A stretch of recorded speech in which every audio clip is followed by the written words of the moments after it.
right, buckle up for a deep dive, and this one might just turn your whole world upside down. Yeah, maybe even inside out. We're tackling this book that's been making some serious noise out there, especially with guys who feel like the world's gotten, well, let's just say, not so friendly to, good old-fashioned masculinity. And the thing that really grabs you is how the book weaves together history with what's happening in society today, and then throws in these seriously mind-bending theories like the C.T.M.U, the cognitive theoretic model of the universe, to try to explain it all. Wait, the what model?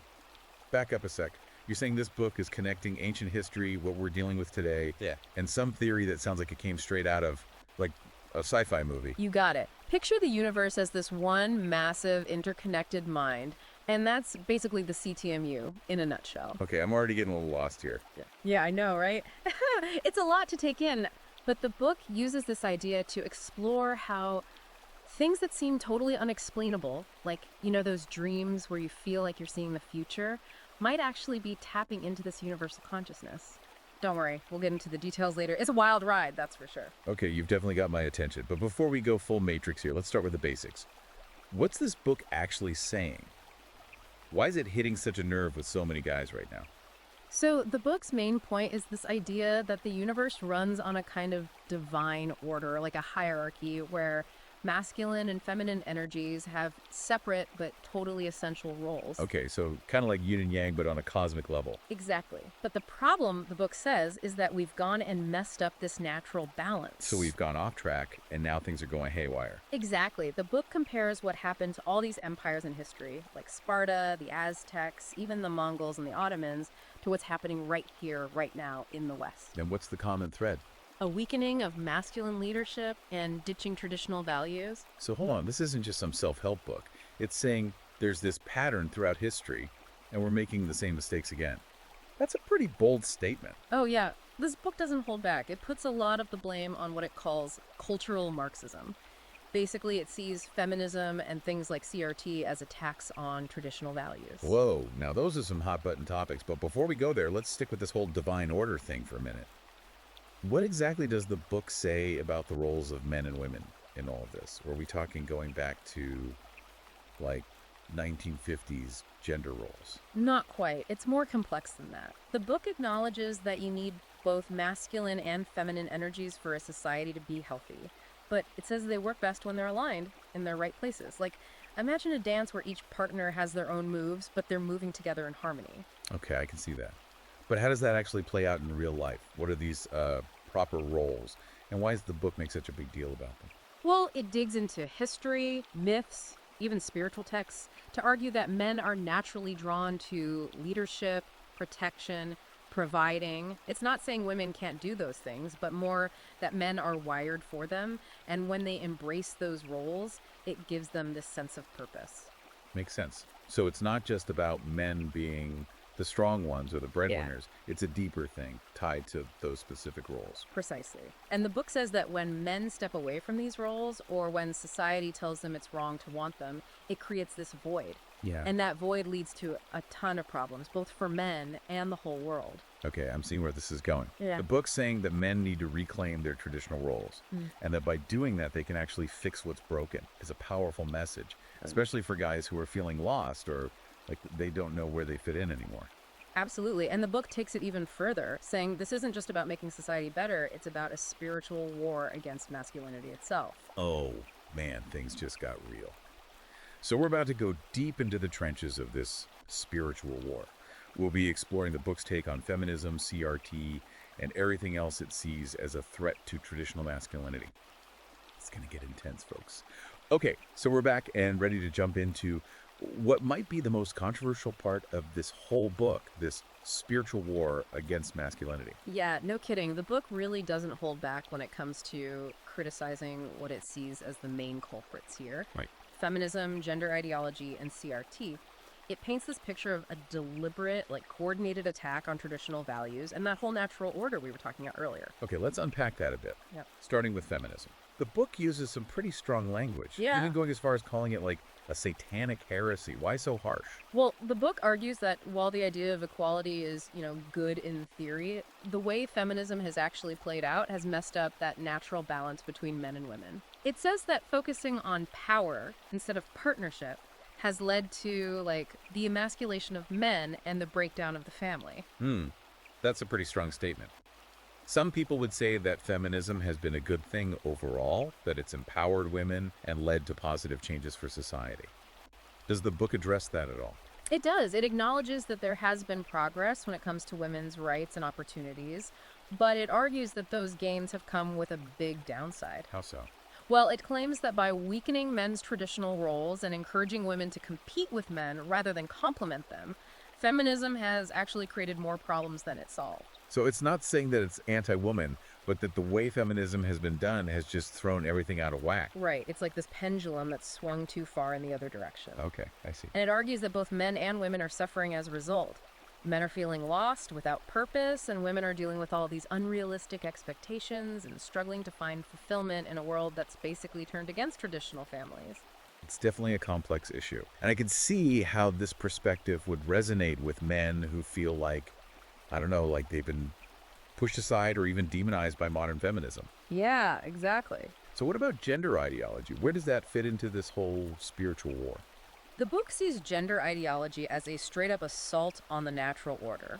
Oh, wow. It argues that this idea that gender is, just a social construct completely separate from biology is totally false, and that it's leading to all this confusion, especially for young people. So the book is concerned about this blurring of lines between masculine and feminine. Absolutely. It argues that those lines exist for a reason. They represent these fundamental differences between men and women, and by trying to erase them, we're basically denying what it means to be human. It's a perspective that definitely challenges a lot of the current thinking around gender. Yeah, for sure. Now, the book also takes aim at critical race theory, or CRT. What's its issue with that? Well, the book sees CRT as another part of this spiritual war. It argues that CRT teaches people to focus on division and guilt instead of unity and understanding. It says that CRT tells people to see themselves as either victims or oppressors just based on their race, which undermines personal responsibility and creates this atmosphere of resentment and hostility. So the book is suggesting that these ideologies, even if they started with good intentions, are ultimately doing more harm than good. Yeah. But what's the solution? If we're really in a spiritual war, how do we even fight back? That's where the book shifts the gears a bit. Okay. It goes from critique to a call to action. It says that men need to step up and take back their rightful place, as leaders, protectors, providers. It's not about dominating women or anything like that, but more about restoring that natural balance that's been messed up. So it's about men embracing their masculine side and using that strength to try to build a better world. Exactly. The book encourages men to build their inner strength through practices like stoicism, prayer, meditation. It emphasizes the importance of physical fitness, self-discipline, being self-reliant. So it's like a whole program. Yeah, kind of. What about actually putting this into practice? How does the book say guys can take these principles and use them in their everyday lives? Well, it encourages men to be leaders in their families, their communities, their workplaces. Yeah, okay. It talks about being a good husband, a good father, being a mentor to younger men, and standing up for what you believe in, even when it's not popular. So being a man of action, not just talk. Exactly. The book argues that men are hardwired for action to take charge and make things happen. And when they do that, they not only reach their own potential, but also make the world a better place. It's a pretty powerful message. Yeah. I can see how that would be inspiring for a lot of guys, especially those who are feeling lost or disillusioned. Yeah, totally. But it's also probably going to tick some people off. Does the book address those potential criticisms, or does it just double down? It does acknowledge that its message might not be well received by everyone. Yeah, I can imagine. But it argues that it's time to stop apologizing for being men and to embrace what makes them unique. Well, it seems like we've uncovered the battle lines in this whole spiritual war thing. Yeah. But the book doesn't just leave us in the trenches. It actually offers a way forward, a way for men to not just survive, but thrive in all this. And a big part of that is something we mentioned earlier, this whole thing about dreams and precognition. That's where it gets really wild. Okay, I'm ready to get wild. We'll explore the book's take on those ideas and how they can help men tap into a deeper level of awareness and purpose after the break. Okay, so we've covered a lot of ground here. We talked about how society's gone off track, this spiritual war, and men stepping up as leaders. But now let's get to the part that I've been really curious about, this whole idea that dreams are more than just random thoughts bouncing around in our heads. Yeah, this is where the book takes a really interesting turn, going into territory that some people might find a bit out there. It basically suggests that guys can tap into a deeper level of awareness, maybe even catch glimpses of the future through their dreams. Okay, I gotta admit, the idea of precognitive dreams is pretty fascinating. Right. But is the book just saying, hey, pay attention to your dreams? Or is there like a more structured approach? Oh, it's definitely more than just pay attention. The book argues that dreams are actually messages from God, Whoa. giving us guidance, warnings, even glimpses of what's to come. And it suggests that by understanding that whole C.T.M.U thing, that idea of the universe as this massive interconnected mind, we can start to see how this kind of precognition might actually work. So it's not just about interpreting symbols or analyzing the images in our dreams. It's about connecting to this universal consciousness. Exactly. The book says our minds are part of this bigger consciousness, and through things like prayer and meditation, we can make that connection stronger and open ourselves up to receiving those messages. It even gives real-life examples of men who've had precognitive dreams, dreams that actually predicted things that happened later. Yeah, you mentioned that story earlier about the guy who dreamt about a plane crash and then changed his travel plans. Are there other stories like that in the book? Oh yeah, a bunch. There's one about a soldier who dreamt his wife fell down some stairs. Oh, wow. And then later he got a letter saying it happened the exact same time he had the dream. It's pretty freaky, right? The book even talks about research from the Rhine Research Center, a place that's been studying psychic stuff for years, and they found evidence to support the idea of telepathic dreams. Okay, yeah, my mind is officially blown. Right. But let's be practical here. Even if we say, okay, precognition is real, how can the average guy actually use this? Is it about predicting lottery numbers or knowing when to avoid traffic? It's less about predicting specific events and more about, getting a deeper understanding of the patterns and possibilities that are happening in your life. Okay. The book says that by paying attention to what your dreams are telling you, you can make smarter decisions, avoid problems, and maybe even see opportunities that you would have missed otherwise. So it's like having this inner compass that's guiding you toward what you're supposed to be doing. Exactly. But the book is clear that this isn't just about what's good for you personally. Okay. It's about lining yourself up with this, bigger plan, using those insights to be the best version of yourself and make a positive impact on the world. Makes sense. It's not just about knowing the future. It's about using that knowledge to create a better one. You're right. But even with these incredible insights, it sounds like there's still a lot of personal responsibility involved. Guys still got to take action and make things happen. Oh, absolutely. The book doesn't sugarcoat it. It's a call to action, a challenge to step up and become those leaders, protectors, and providers that men are meant to be. It's about embracing that masculine essence, building inner strength, and using those qualities to actually make a difference. So it's not just about getting these messages. It's about taking those messages and turning them into action.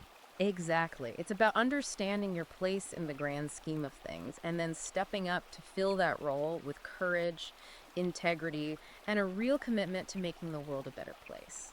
It's about living a life with purpose, It looks like we've reached the end of this deep dive. We've covered a ton, from the decline of traditional values to the wild world of precognitive dreams.